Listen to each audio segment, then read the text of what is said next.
This is Prince George's County Executive Rashawn Baker, and you're listening to the Maryland Crabs Podcast. Live from a grungy kitchen table located in Annapolis, Maryland's scenic and historic capital, it's the Maryland Crabs Podcast. With each episode, your hosts, Tim Hamilton, John Frenay, and the occasional guest will dive in and pick apart the stuff that really matters most to you. We're too lazy to actually solve any of these problems, but we can definitely stir the pot. From schools, politics, parking in the fire lane, to those horrible people who drive BMWs. And here with this week's episode, live from the kitchen table, Tim Hamilton and John Frenay. Hey, welcome back. It is the Maryland Crabs, of course. It is hot. Yeah, damn it, it's hot. It is. We are in the middle of a heat wave, but of course it's Thursday at noon when this is dropping. Which is going to be hot. It is, all weekend. I know, it's going to be brutal. My favorite thing about Maryland is that summer seems to catch Marylanders by surprise every year. Like, they're always astonished that it gets hot in the summer. It happens. Hey, tonight I am going out on the Harbor Queen on a dog cruise. But it's hot. I know. It'll be on. Hot dog. and then on Sunday I'm going to go see Travis Pastrana in the Nitro Circus. Wait, what's the dog cruise? Dogs cruise on the Harbor Queen. It benefits the SPCA. Oh. Dogs go free. Well, I'd hope so. And it's a cool thing. They have no clue they're on a boat. No, but they have fun. They just sniff other dogs' butts and call it a night, you know. Oh, that does sound kind of fun, actually. A dog cruise. Wow, what an episode last week, huh? That was, I had someone who'd said, so another episode, huh? And I thought, this is actually, you're getting kind of different perspectives every time we talk to someone about, and we're talking about the opioid crisis. Yeah. And a lot of that has to do with the first time we had Wes Adams, and he gave some great insight into the legal side of it and what the county and the state are doing. And we got a couple people who were telling us kind of the human side of it that's really interesting. And it is, I think the word crisis gets thrown around so much that it starts to lose its meaning. So, and this is something that's genuinely a crisis. I think it's a crisis. I mean, I have gone through life not knowing, and I'm 55 years old, not knowing You're old. Anybody that has died of an opioid overdose or of any kind of a drug overdose. Okay, now maybe they call me a little bit of a sheltered life or anything like that, but in the last year, I've had two friends that have both lost children to this.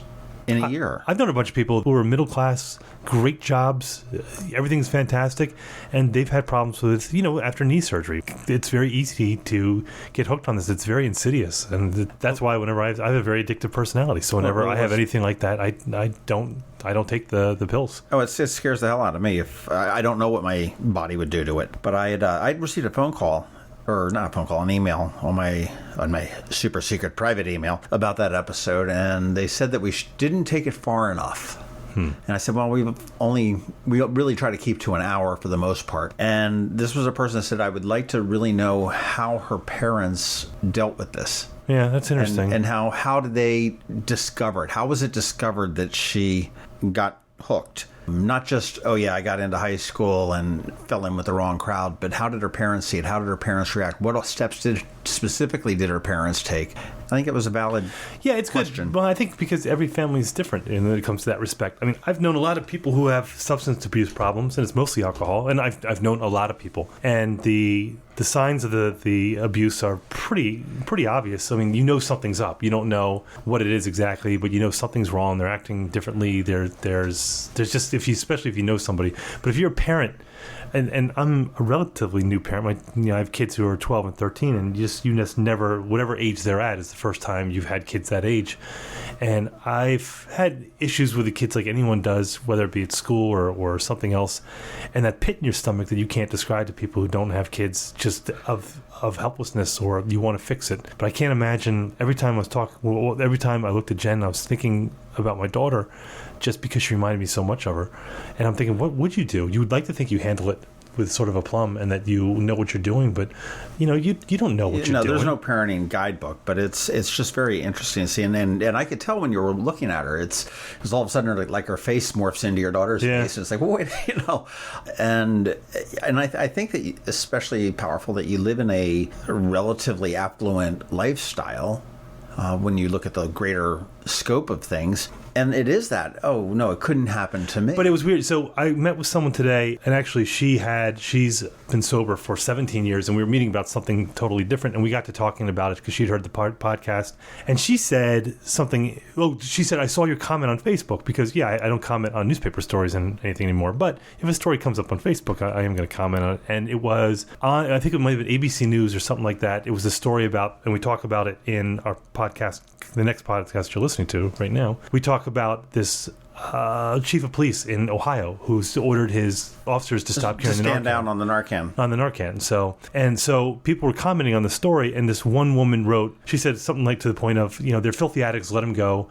Everyone jumped on her, obviously, and the woman I was meeting with today saw my comment because she also liked ABC News, so whatever I wrote. Right. And I just said, you're kind of a shitty person. That was it. And she came back at a bunch of the other people. She was very defensive, and she said, I've raised my kids right. They know the difference between right or wrong, so don't be upset with me because I've raised my kids, and this is something they're never going to struggle with. And everyone jumped on her going, you have no clue how it happens. And she was, first of all, she was just such a bitch. I didn't care. But her attitude really epitomized, I think, what people think is going, where they think it's not going to happen to my kids. And I thought that until I started talking about this with people. It's almost everything, though. You unless you're living a perfect life, which nobody is. Even if you are. Everybody makes a mistake at some point and slips, and that's all it takes. That's the thing that's really. But I think about the stupid stuff I did in college, and I had great parents. They taught me right from wrong. But I'm thinking about the stupid stuff that I did in college that that I could have gone one of two ways very easily, and I had all the advantages that a lot of the people who get hooked on the stuff don't. And I've known kids who have better lives than I do, comparably. Yeah. And they get hooked on it. It can be anybody, and there's the phone every time. Every time. You gotta come in and you're like incognito, so nobody knows. Go back and listen to that episode. If you didn't hear it, go back and listen to it. It is Jen, who is a 20-year-old in recovery addict. Yeah, great outlook on life, great attitude. Really good. And also, if you missed it, I did a brief crab cake with Peter Rivera, who is the founder and the lead singer of Rare Earth back in the 70s. That's all I know. Yep. Get ready, celebrate. Yeah, that's right. A couple others. Which is now Celebrex commercial. Yep.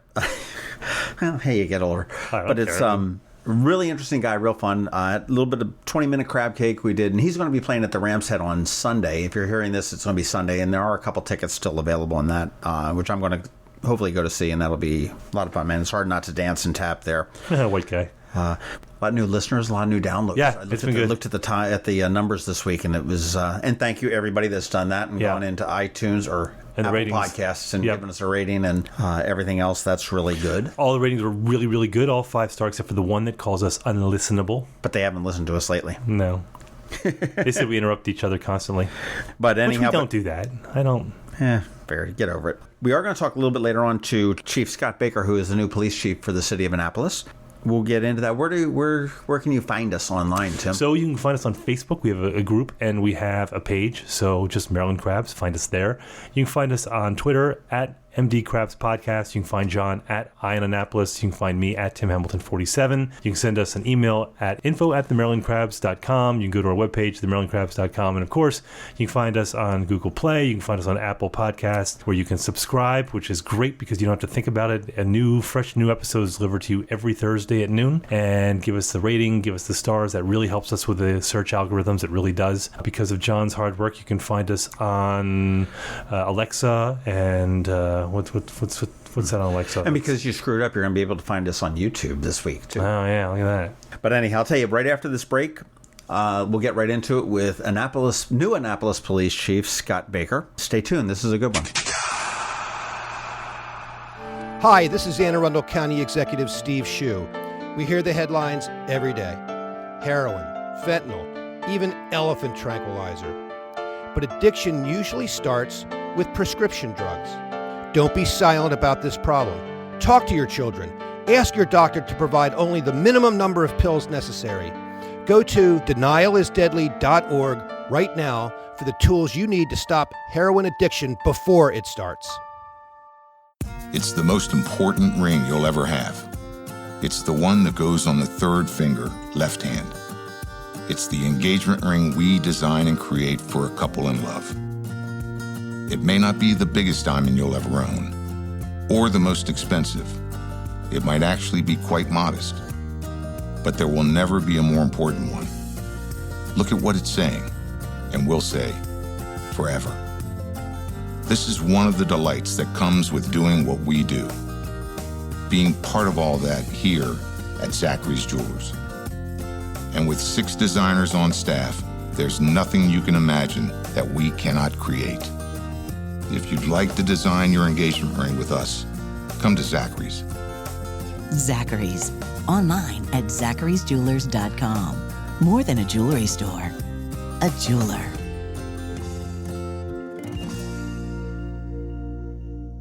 All right, and we are here with Major Scott Baker, who's not the major anymore, but he is now the Annapolis City Police Chief. Was appointed probably about 4 months ago, waited a couple months to get some meetings, and then finally got your approval about a month and a half ago? May? The middle of June. Middle of June? Yeah. Well, congratulations. Thank you so much. And we are up in what used to be the chief's office, in the corner office. I noticed that it's very empty except for the empty wine cooler.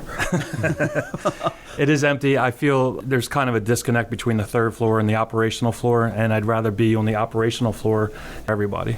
So they can just pop in and... They can just pop in. Obviously, there's an order that they generally have to go through when there are other concerns, but they can pop in anytime and talk about things that aren't squad related or supervisor related or things like that. Normally, they would have to go through the chain of command for that. Yeah, the rumor was that you were really kind of a cop's cop. And that's... Like, what, do you arrest cops? I mean, that's a good thing. That's a you good write some thing. tickets? You know, that you've got the respect of the officers and everything else. Do you go out on patrol at all? I do, and I did, and being in this position has kind of limited that ability. I do have a bike uniform. I was out riding the Segway a week ago. I ride a bike, I walk foot, so I like being out there because I know when I call out on foot, the officer's going to call out on foot and meet me there, and we're going to walk the neighborhood and talk to people. Right, okay, because I know Chief Davis, when he was with Anne Arundel County, did that initially. I mean, he was out, I remember a story where he pulled over somebody that was doing drugs or something like that, his first bust or something like that. But which is also good because I think that keeps. I have to imagine that keeps you grounded. It does, and I won't ask my officers to do anything that I won't do. So if I'm out there doing it, they understand that there's a need for them to do it as well. Another obvious difference from, I'm going to say, the prior police chief. I don't mean to throw Chief Pristoop under the bus or anything like that, but blue blouse, blue shirt. It's slimming. I had a friend of mine that was chief of police in Montgomery Township, Pennsylvania, and he also wore the dark colors as opposed to the white. So recently I got into the mindset there was separation between command staff and the officers. The command staff wore white shirts, officers wore blue shirts. I think like the Enterprise.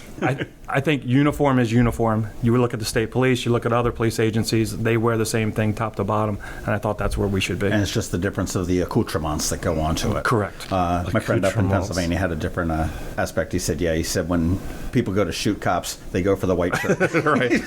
Said, so I'll go for. Right. He said I'll go for the dark shirt any day of the week. But so how's it been with? I mean, you're almost an institution here. You've been here you came here with Chief Michael Pristoop back in 2008. Yes. And prior to that, you came from Baltimore, and did you work with Chief Pristoop in Baltimore? Actually, the only relationship that we had in Baltimore was I was a shift lieutenant in homicide, and he was the Northern District commander. So prior to each ComStat, I would go to the Northern District and brief him on the homicides in his district and talk about where we were in the investigations. So you knew of each other? We knew of each other. We developed a relationship, a professional relationship during those encounters, and he was looking for a job, I was looking for a job. Leaving Baltimore, I had applied somewhere, and then he reached out to me and asked me if I wanted to go. We actually went to Department of General Services first. Okay. For 3 months, and then he made his way over here. Is having a twofer. Yes. Come on down. So why'd you leave Baltimore? Was it just had you put in your time? It was that time. Almost 21 years, kind of burned out, not really seeing a bright future there, and the opportunity to go to be a commander, to work my way further up the ladder seemed a good possibility with Chief Pristoop. So what are the differences between what you, in philosophy, that you and Chief Pristoop might have had? I think, last time we were here, we were talking about community policing. We were talking about the banning list in HACA. And these are all controversial concepts, outside of the police department as well.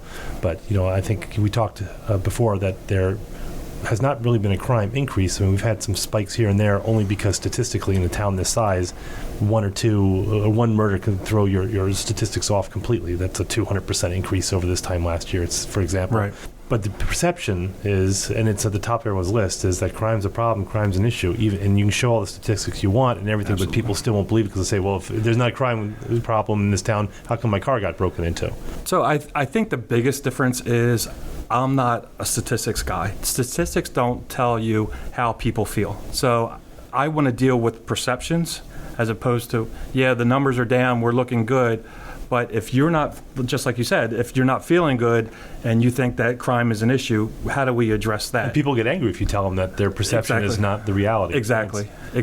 Don't tell me that you feel safe. That's exactly. So we do it by, we're going out and we're hanging flyers. We're just ordering door hangers now for burglaries and larceny from autos. We're trying to reach out to the community through Nextdoor, which actually started under Chief Pristoop but has been expanded. We're walking, it's a mandatory 45 minutes a foot.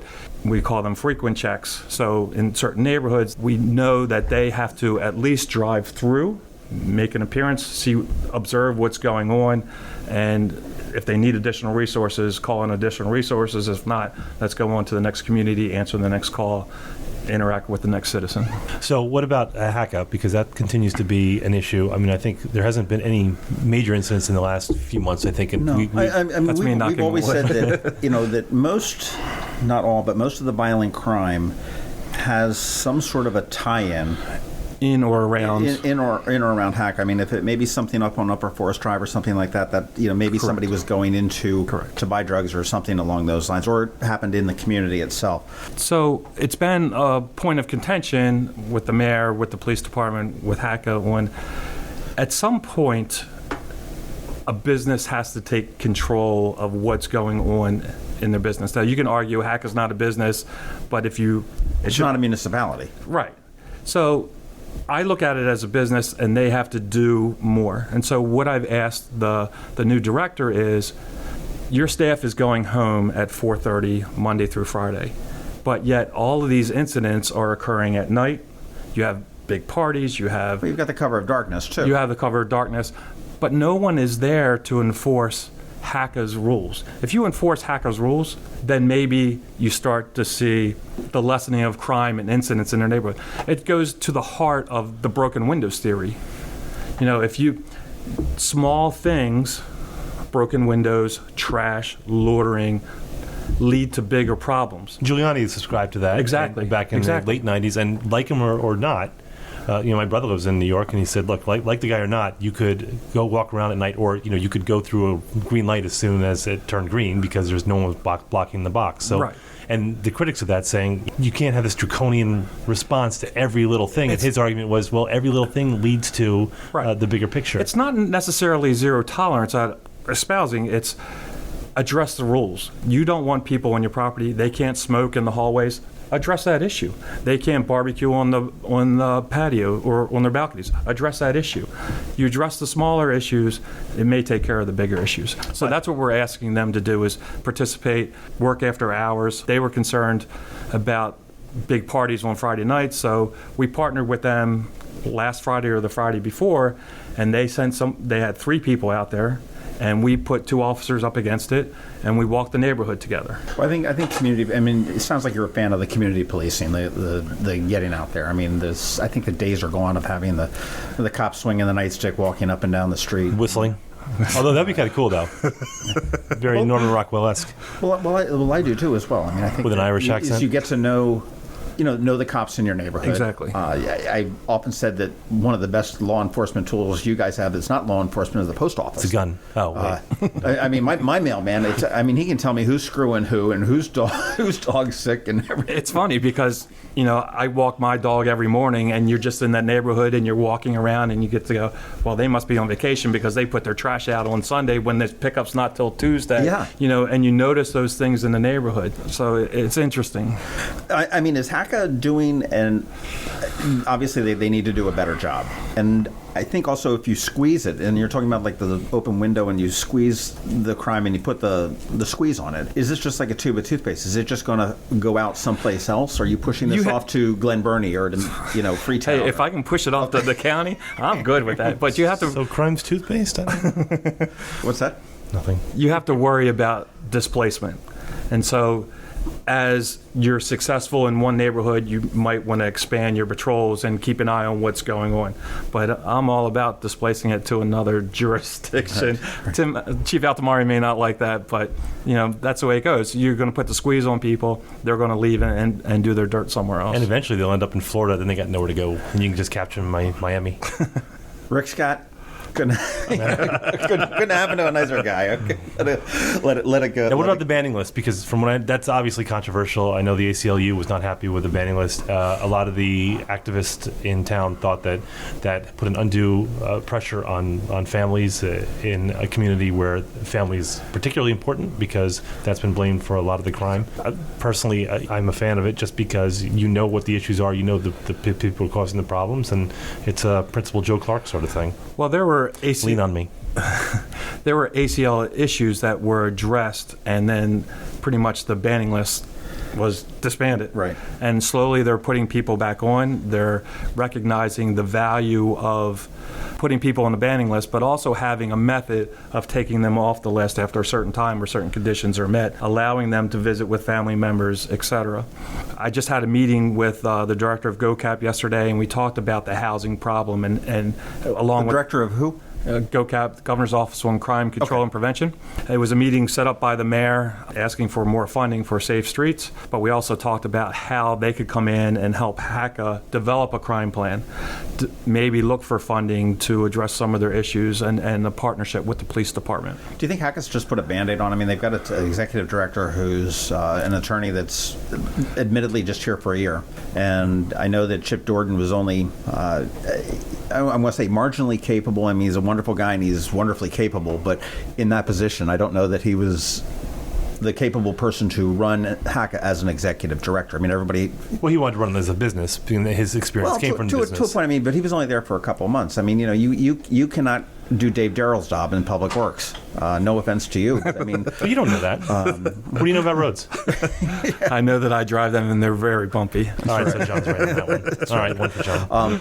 It seems that HACA is just, again, similar to what the council, we talked with Jared Lippman, the council did with the budget, is just sort of kick this can down the road. It's somebody else's problem. Right.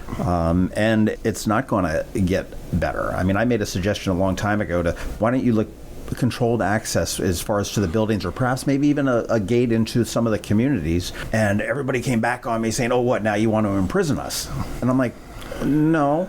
I mean, because the vast majority of the people that are in there are law-abiding. They need a leg up. They are, they're proud of their community. Well, we talked about that last time. The police can't win for losing on this one, is that if you're not in the community, you're neglecting the community, and if you show up in the community, you're over-policing. You're militarizing. Yeah, and I get that. And I don't think you'd ever see that in any of the upscale communities, because they traditionally they don't feel victimized by the police, or there's not that sense that they are being watched rather than watched over. Right. But I mean, you will get that in public housing to an extent. So I mean, I don't think you can win no matter what you do. I think you can win. I think that. Oh, well, okay, never mind then. I think you can, and that's through outreach and understanding and mutual trust and all those community policing terms that really have, I think, a real effect on the community. Now, we're trying to change 30 years of policing, of zero tolerance, let's lock everybody up and crime will go down. There's got to be a happy median somewhere, and hopefully this community policing, the idea of interaction, will build the respect and trust. And I agree with you, 99.9% of the people that live in public housing want to live peacefully, come and go as they want, not interference from the drug dealers, the shootings, the discharging calls, etc. It's that 2%, 0.1%, whatever that number is, that are messing it up for everybody. Exactly. Any thoughts to? I know way back when in '96, 7, 8, at one point there was a substation or a satellite station in Robinwood. Is there any thought about doing that in any public housing? Is that even a good idea? It has been discussed in the past, and so if you put a substation in, the idea is that the officer will sit in the substation and people can come in and talk to the officer, give the officer information, and the officer can take reports. I've seen a flaw in that right off the bat. The officer in the substation Or is it that part? Or is it that people in public housing feel comfortable enough to walk in and talk to an officer in an office? So that's where there's two problems. One, I don't want officers in the building. I want officers on the street interacting with the public and engaging the public. Just sitting in an office and waiting, twiddling their thumbs, waiting for somebody to come in is not a good use of resources. Sure. What's our situation on gangs in Annapolis? But we've had, there's been a lot of reports of tagging on different buildings and, post office boxes and whatnot. I know there was street rumors that MS-13 was hanging around. Then you had the one stabbing slaying with the machete over there by Quiet Waters where you guys fought with Anne Arundel. I think at that time, Pristoop was going, oh, please don't die, and please don't die. And if he does, Tim, can you please take it? Right. Well, Jesus Christ. That's cop humor. Yeah. I just moved away from John a little bit right here. Well, I was in the fire department up in Pennsylvania, volunteered for a while, and the battle's over. If it was just a routine accident that was going to take up time, it was like, it's yours. Right. But if it was a big fire and it was going to be like on the front page of the newspaper, no, that's ours, get out. We're we're in charge. So I think MS-13 that's an issue, and it has been an issue in Northern Virginia, and then in Montgomery County, like up in Darnestown and Gaithersburg and what have you. But I know that it's been moving. It's a lot of the kids of the people who work here. So I think that's a problem. Is that they're importing the problem wherever they go. Not that they bring it, but just the MS-13 that's a cultural and a ethnic issue. But this is one of those things where I think it's rumored, and people might see the tags or the graffiti, but I don't know if there's any actual... I've gotten a number of calls about an MS-13 presence down by Quiet Waters Park, and is it safe to go in the park? And, yes, it's safe to go in the park. We haven't seen any violence. So let me step back a little bit. I can basically say that we don't have Bloods and Crips in Annapolis. We have kind of neighborhood sets, and you might have people in Clay Street, you might have people in Robinwood or Copeland or wherever. And that was the issue that was spilling over with the high school. Correct. It's more of a neighborhood kind of issue as opposed to gang sets. We do have a large Hispanic population, and part of that Hispanic population are gang members that have immigrated from El Salvador. So it's mainly an El Salvadorian gang. Mm-hmm. And so they immigrate. They're here in Annapolis. We don't know how large. We used to have a gang called Brown Pride that we worked with immigration, and we did a lot of intel and arresting and deportations and some arrests for gang activity, not just because of being in the country illegally. Let me put that out there. So that was pretty much dismantled, and now what we're seeing is MS-13 that we're working on now. Well, it also depends on what you consider part of the gang proper. I mean, we see that with ISIS, where someone will do something and they claim allegiance to ISIS, and they had no connection with ISIS. They just claim to be part of that. So is this MS-13, which, from what I understand, formed in prisons in El Salvador? Correct. So when they get deported from L.A., they'd be in the prisons, and they come back out, and they form the gang sets in L.A. all of a sudden.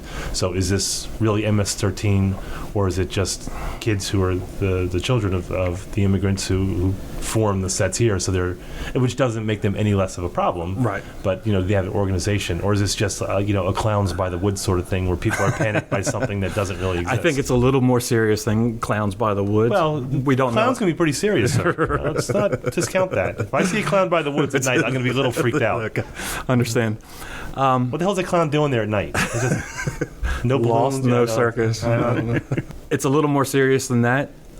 We don't know to how big it is or what extent they're operating, but we know that there's some criminal activity involved. The Hispanic community is reluctant to report to incidents to the police just because of fear of deportation and things of that nature. So you guys have done so much good stuff, and you guys are part of the Safe Stations program that the county had instituted to deal with the opioid crisis. Correct. And in a nutshell, that is, you can go into any Annapolis City Police Department, only one station, any Annapolis City Fire Station. Well, though, if you have competition, it would really kind of raise the bar, right? That's right. I'm not saying you need it, but I'm just saying. And get the help that you want Correct. without fear of getting arrested Criminal because you're charges, a drug, correct. a drug user, you've got drugs on you. Correct. And you've obviously got to surrender your drugs if you've got them. Also along that line, you guys have drop boxes. Yes. Are they in the fire departments too, or just the police station? Just the police station. And I have used that here. I know when I had my knee surgery, got rid of all the whatever it was they prescribed to me. I said, yeah, I just don't want it in my house. Right. And you also were one of the first, I believe, maybe in the state of Maryland, to do the safe transactions things where you could go do the Craigslist transactions, which was a huge thing probably 5 years ago. I mean, well, meet me up outside the railroad tracks in Glen Burnie and I'll sell you this new car. And Well, we had issues here in Annapolis at Clock Tower where an individual was robbed during a Craigslist transaction. So we thought it was important to provide people a place where they could come in and make those transactions in a safe manner. So somebody is doing a transaction on whether it be eBay, perhaps in person, or Craigslist is, I guess, the biggest one. Correct. I guess excepting prostitution, those transactions you got to take someplace else. But come out into the parking lot or the lobby. Or the lobby. So we've identified a space in the parking lot. It's bright green. You can't miss it. First space as you come in on your left. And it's monitored by a camera. It's not being watched at every moment, but Sure. it's in camera view. So the transaction's being recorded for everybody's safety. If that doesn't feel comfortable, you can come into the lobby, do the transaction in the lobby. If the item that you're buying or selling has a serial number, we'll be more than happy to run that through NCIC and see whether or not it's stolen prior to you buying it. Okay, great. So you guys, so NCIC records all the serial numbers of stolen phones and computers and everything else. If that serial number is known, it can be entered. Entered and stuff like that. Correct. I guess the reporting entity put it in Yes. there. So Yes. which is a really good thing. I mean, I think you've reached out with the community policing and everything else there as well. Right now, we're running probably over 30 outreach programs, which I had lunch with somebody yesterday, and I said, do you know that we do 30 outreach programs? No. Do you know that we're on Facebook? No. Do you know that we have a police app? No. Do you know that we have a daily report? Really? How long have you guys been doing that? And then your wife just said, "Can you just shut up and we'll finish our lunch?" Well, what are some of the lesser known, unknown outreach programs that you've got? I mean, we've talked about safe stations. We've talked about safe transactions, community policing. I know It's Citizens Academy. We do bi-monthly neighborhood watch meeting, kids camps. The list goes on and on and on. Ride Along Thursdays is, I would think, would be more popular than it is. Oh, we got to do a ride along. I'm totally serious. Yeah, we should do that. Do it Anytime. live. That'd be Anytime. awesome.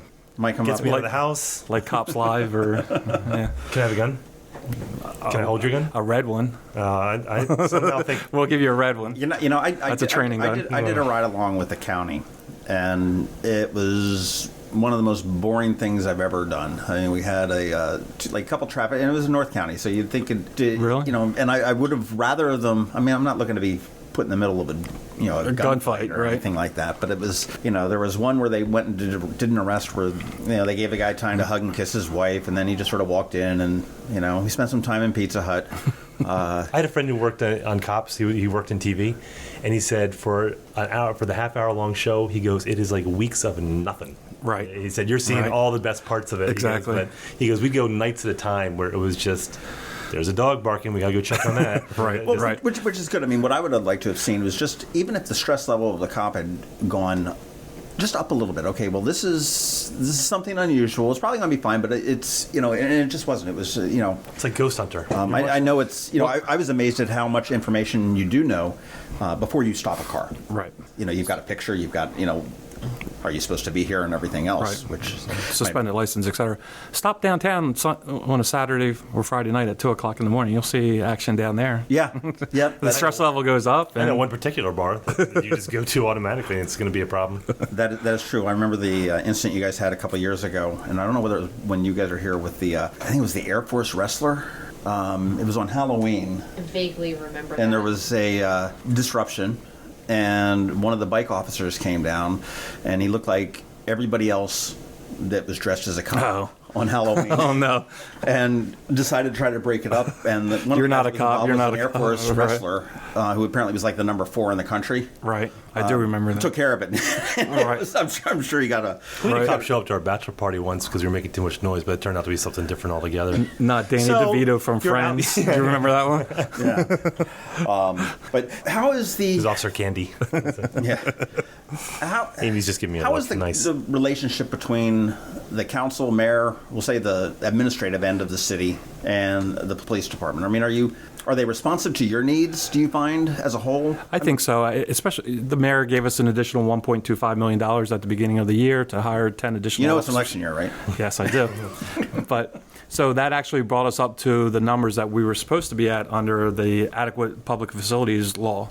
So that gave us 124. He's been very responsive, very interested in what's going on. Of course, you have the public safety committee that's always interested in what's going on. So, yeah.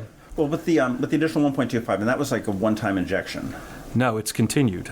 Is that It continued into the new budget. okay? But one of the things that Jared Libin had pointed out is that when you get these grants, and I think he was referencing firefighters, and said, okay, fine, we've got all of a sudden this, funding now for 20 positions. Right. What happens when that funding dries goes up? I mean, away. Is that a concern for you? Well, I'm hoping that I see the grant aspect because we actually did it a few years ago when we got a COPS grant and we got 5 new additional officers and we were at 118, and through attrition it eventually went back down to where the COPS grant went away, and so did the 5 positions. And you've got 125, 26, 20...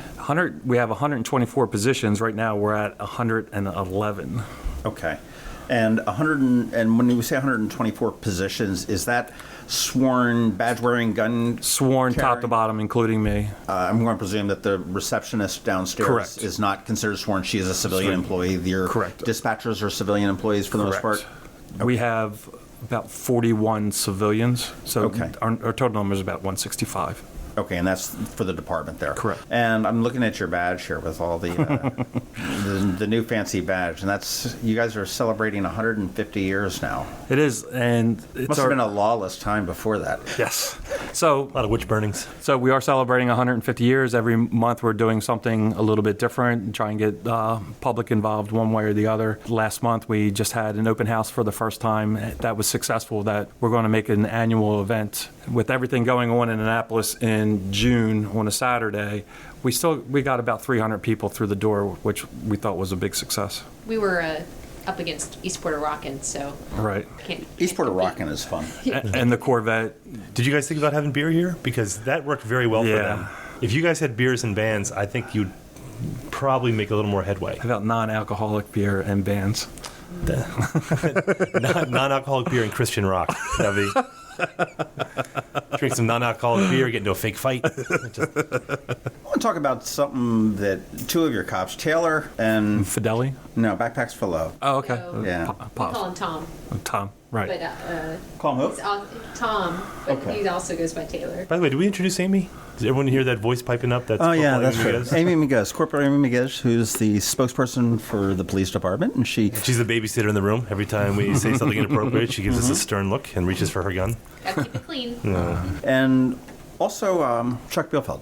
Yes. And these are 2 names that you never really hear as far as anything they do cop-wise. But, man, they're out there. I mean, Backpacks for Love is helping kids now nationwide for the most part. Started here in Annapolis with a good idea, from an Annapolis City cop. From a real life experience. Yeah. And that's, is providing backpacks for kids that are just, from these broken homes and that Right. that need a little bit of foster care, that need to have something familiar and something comforting to them as they move on to whatever the next step would be. Right. And I would encourage people, it's the Blue Ribbon Project and Backpacks of Love. Check that out. And Chuck Bielfeld, again, it's very hard to hear anything about Special Olympics Without his name. without and he's the son of the former Baltimore commissioner. Is that correct? I don't think Fred Bielfeld would appreciate you calling him his father. He is the brother. Nice Your job. brother? Okay. Now, Chuck's father was a police officer, but his brother That's what I meant. was the commissioner. That's Yes. what I meant. That's what I meant. I know it's sort of an Sam, but unusual John. thing. I mean, with Baker, you can get away with that. Right. I mean, it's So between Detective Powles and Detective Bielfeld, they've really set the standard. We have other people in the background. You look at Patty Norris and how she volunteers almost every day after school in the homework clubs, and they've really set the standard. And so one of the things, based on the work that these 3 have done, We actually now have a new general order with our ribbons, and we have a volunteer ribbon to recognize people and encourage officers to volunteer in the community off hours. And it's bright orange for Tennessee Volunteers. Get it? Right. Yeah. Where did that? Who's got the connection there? Where did that come from? It was just something that was brought up in the staff meeting. Like, okay, we'll make it bright orange because of the volunteers. So. Okay, that's really interesting. But I mean, the outreach that you don't hear about, I think, is just as important as the Absolutely what you're doing, and a lot of people don't really understand that. I mean, the fire department also has some as well. Who? Beyond shaking, shaking the boots and selling the pink T-shirts. Right. The city, you've got a SWAT team. We do. You've got all the equipment that you need to operate that. You've got that armored vehicle. Yes. I know you don't have a helicopter. Not yet. Not yet. Not yet. Yeah, you gotta wait for a new mayor on that one, I guess.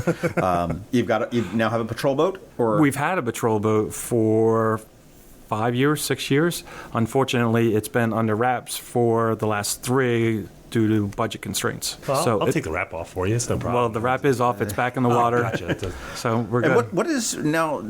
Again, a lot of overlapping between DNR. Just out of curiosity, between DNR, I mean, we've got DNR's got their boats. The Coast Guard is right here in roughly Annapolis. You've got the Harbor Master's office, and you've also got the Coast Guard. Well, the Coast Guard, Harbor Master's, DNR, and Right. what is your role on the water? We have an enforcement role on the water just like we would on the streets of Annapolis. That's a component that was missing from Annapolis over the last few years because, yes, you have the harbor master, but they don't have police powers. So you have DNR, they have police powers but aren't always available. The Coast Guard is usually here for bigger events. It's our water. How can you be the capital city of Maryland surrounded by water and not have a presence on the water? So if I am out trashed and boating in the waters of Annapolis, you got to swim a straight line. The Nothing. harbor master can pull me over and ask me questions, but really can't do anything. He might be able to detain me, but then you would have to come out and do the citation if DNR was not available. DNR, I'm Correct. assuming, is the first call on that.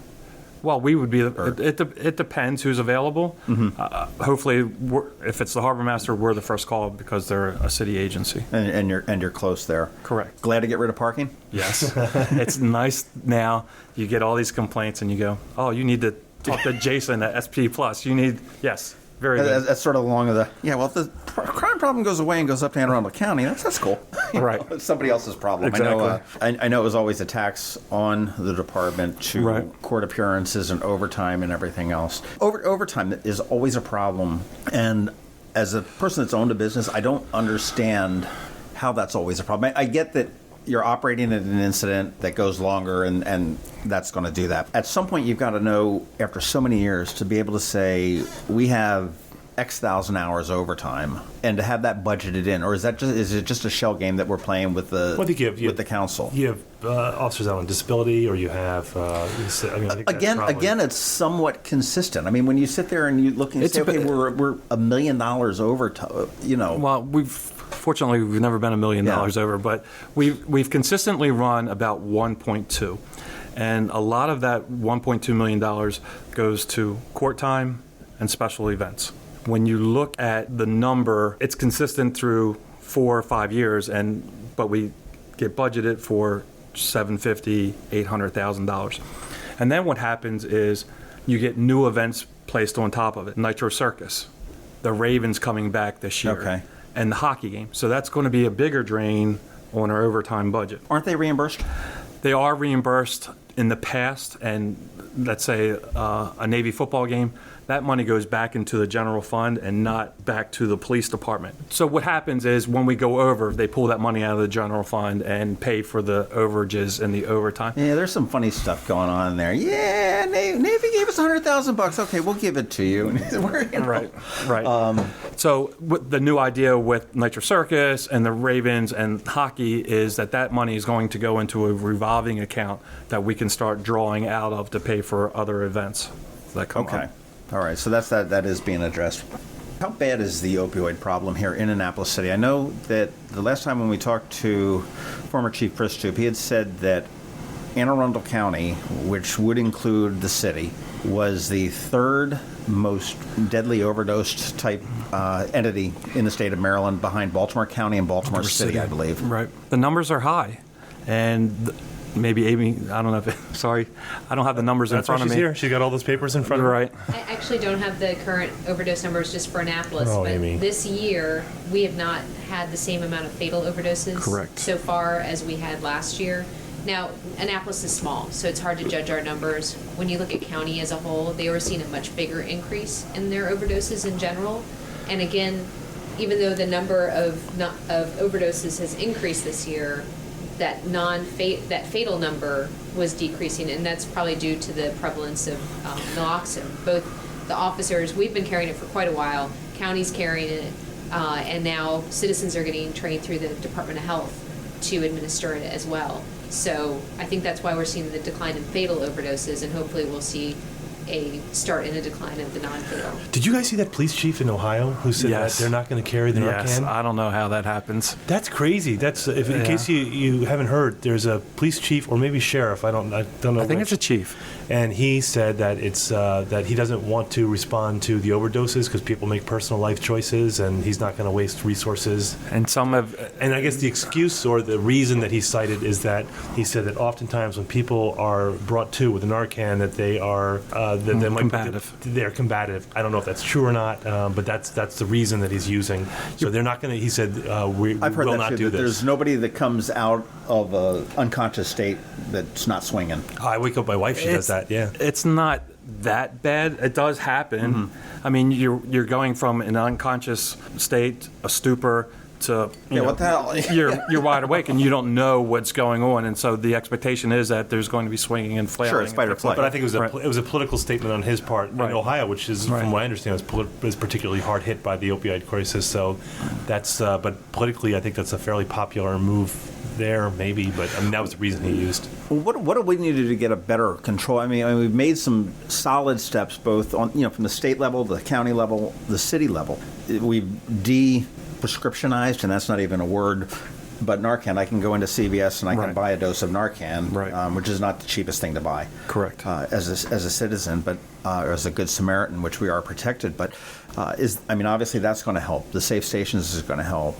Education, and just keep pounding. We last week we spoke with Jen, who is not on heroin, but as an addict at age 13, has been clean since 17, and she's 20. And it is just a powerful story that she had. I mean, what is there a single thing that we can do that can affect, not cure it, but to, Yeah, really how are you going to solve this, Chief? Exactly. help along? Here's my one got- idea. You got 2 minutes. You got a raise. You got the corner office. Okay, you haven't had any murders under your watch. I mean, we need something. Stop. Everybody keeps saying that. Just stop.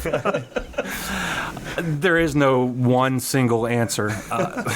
I wish there was, because then we wouldn't be dealing with this. We are part of a bigger group with the county. The state has declared a state of emergency.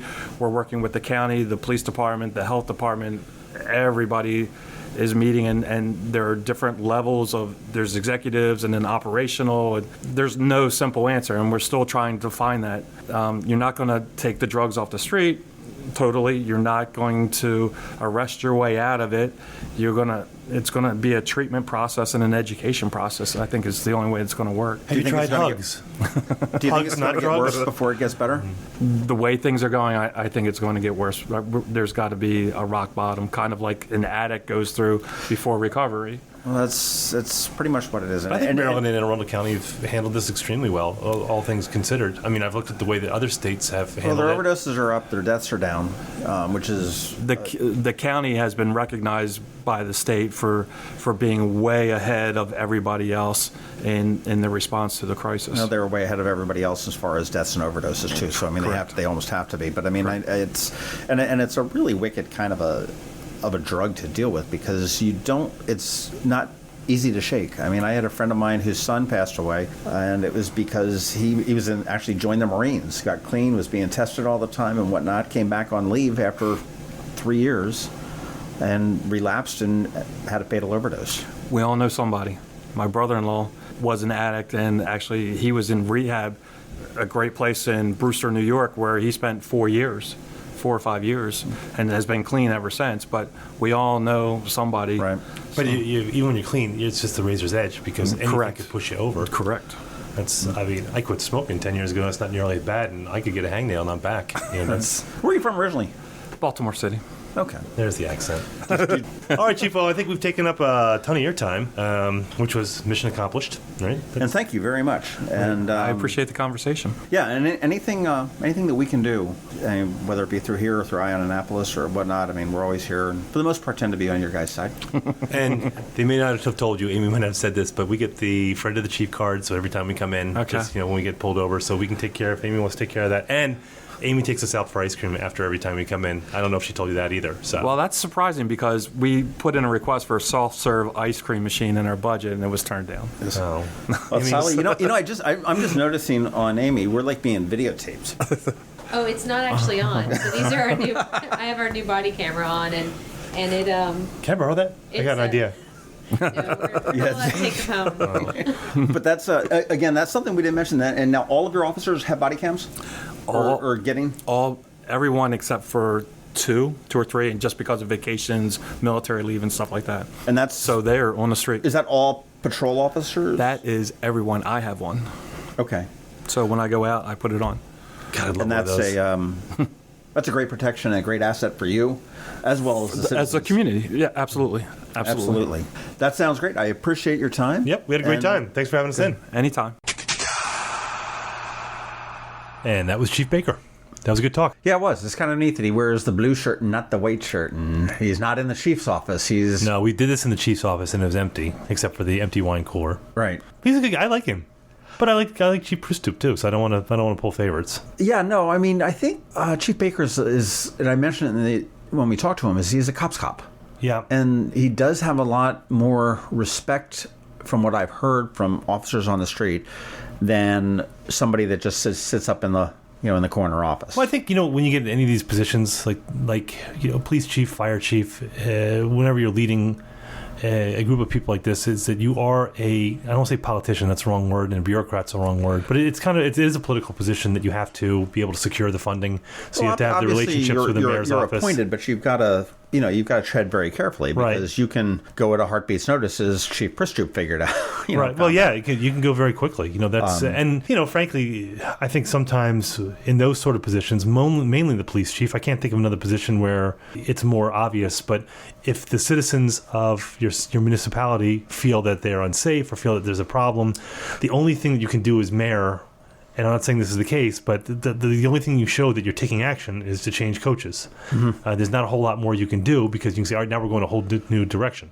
And I think Chief Baker is very capable. I think he's very good. He'd sound like there's not going to be some huge changes. It looks like he's, like you said, he's kind of a cop's cop, so he's going to kind of move from the ground up, where he's kind of one of them who's going to be. He understands where they're coming from. Again, I feel like every time I'm saying this, I'm kind of damning former Chief Pristoop. No, I mean, there's different management styles as well. And unfortunately, our timing was absolutely horrible with that interview, because just after we talked to him, the news broke of the threatened lawsuit between an Annapolis resident, Mr. Cherry Bay, for having a police officer essentially take accusing a police officer of taking $1,500 out of a... during a stop. I think it wasn't even really a stop. They found him, the police claim they found him asleep in a 7-Eleven parking lot. He claims that he had his head down because he was texting his girlfriend. And ultimately, they felt that he was high or something, took him for an evaluation. When he got his car back, his $1,500 was gone. They said nothing for a while. Then the city paid him, and they just cut him a check for $1,500. Yeah. And here you go. And then they turned around and ultimately let the officer resign just before the suit was filed, which just really, optically, it looks absolutely horrible for them. I gotta be honest with you, there were some articles in the paper too where I think that everybody involved was really saying a lot that's kind of surprised me. Usually I thought the boilerplate on this was, we don't comment on personnel issues or on pending litigation. Well, I thought the interesting thing was that they're saying, we're not sure whether it's a theft or a mishandling of funds. No. The police report says that the officer put it into his hat, his ski cap hat. Mm. It goes on to say that the officer the city cut him a check, so obviously the money was not mishandled. If it was mishandled, you would have found it in some desk drawer. Right. And then ultimately the cop, on his own volition, wrote a check back to the city to reimburse them the $1,500. So, no, I mean, this wasn't mishandled. This $1,500 was in a cop's house. Well, and I think this reminded me, someone said this on a comment. It's someone that I hate. One of the commenters I despise most in the Capitol. But he had a good point. He said that this was similar to an episode that happened a few years ago in City Hall where someone was embezzling money, and it was and that person was allowed to return some of the money and finish out, get the pension, and move on. Exactly, which to me, I guess, I don't know. I mean, coming from, I've never worked in the public arena. I've always worked for private industry, and I guess maybe, I don't know if it's fair or not to compare that. I just always said that a lot of things that really go in private industry, you'd be canned right off the bat, and you would have charges pending. And I'm not saying in these cases it's warranted, because we don't have the details. You don't know. Right. So, but like you said, optically it looks bad. Well, he's also got a little bit of a problem on his hands. I mean, this is his first real challenge, and then they came out proactively shortly after that. Yeah, you come in as chief, and also like, oh, geez, really? Yeah. But he came out proactively after that. Apparently, there was an officer that had some inappropriate contact with somebody involved in an investigation. They've been very silent on that since, other than just saying it's inappropriate. Now, we don't know if it's sexual. We don't know whether it was trying to influence a witness, whether it was trying to, coerce a, whatever it is, and that will come out. So he's dealing with a couple things that optically. I wonder how much that's normal, though. I'm thinking about that, like statistically, is that you're always going to have, for example, whenever you see, like at a large concert, and there's a certain amount of sexual assaults, which are abhorrent in any form, of course. Mm-hmm. But you say, well, statistically, if you have a group of 100,000 people, in a city of 100,000 people, you have this many crimes a night. So I guess my point is what the chief dealing, is he walking into kind of a firestorm with these things, or is this just normal for any police department in any city of this size? Well, I mean, the police department is the one that came out with it. Yeah. And so it'll be interesting to see how it is. But I think overall he's on the right track.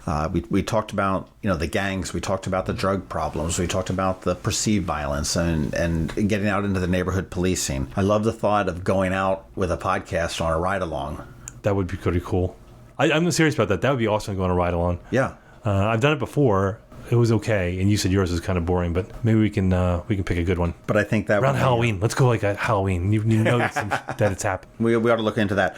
Next week we've got Natanya from the Travis Men. You were trying to pull that last name. Yeah, it wasn't coming. It's very Russian sound. She's very nice. It ends in off. Yes. But Natanya is talking to us about the Travis Manion Foundation and the 9/11 Heroes Run, which is 9/17. Yep.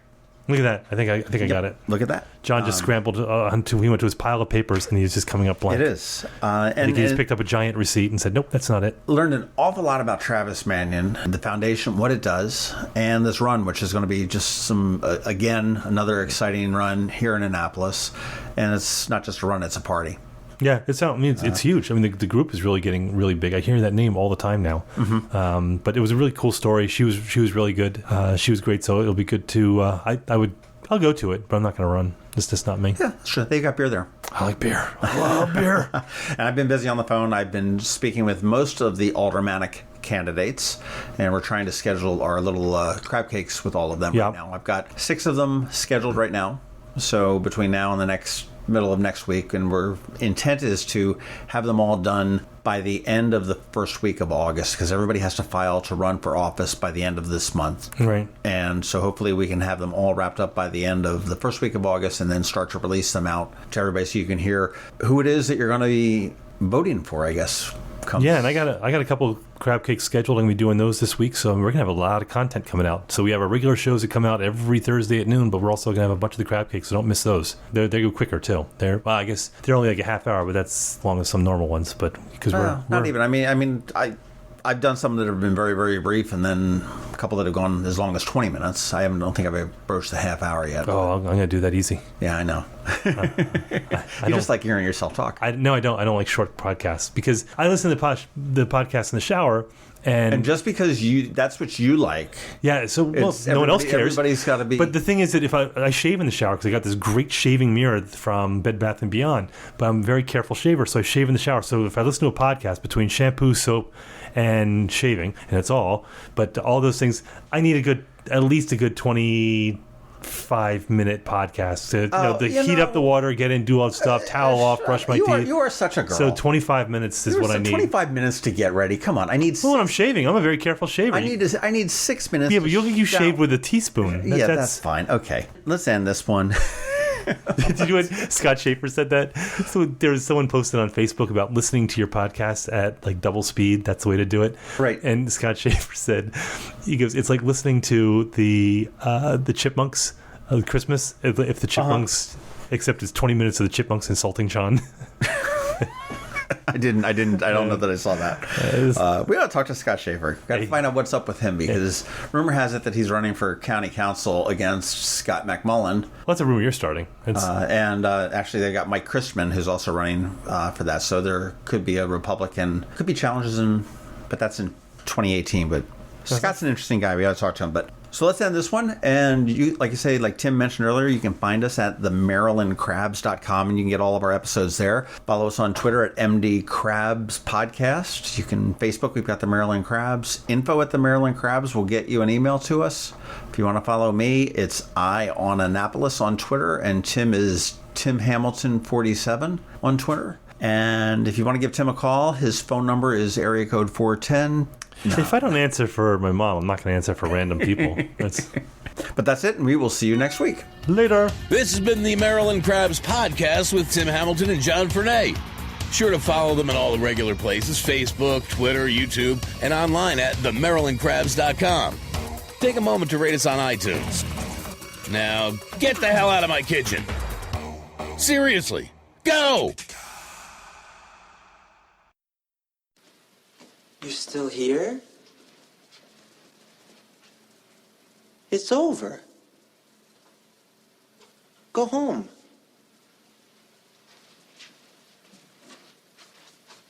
Go.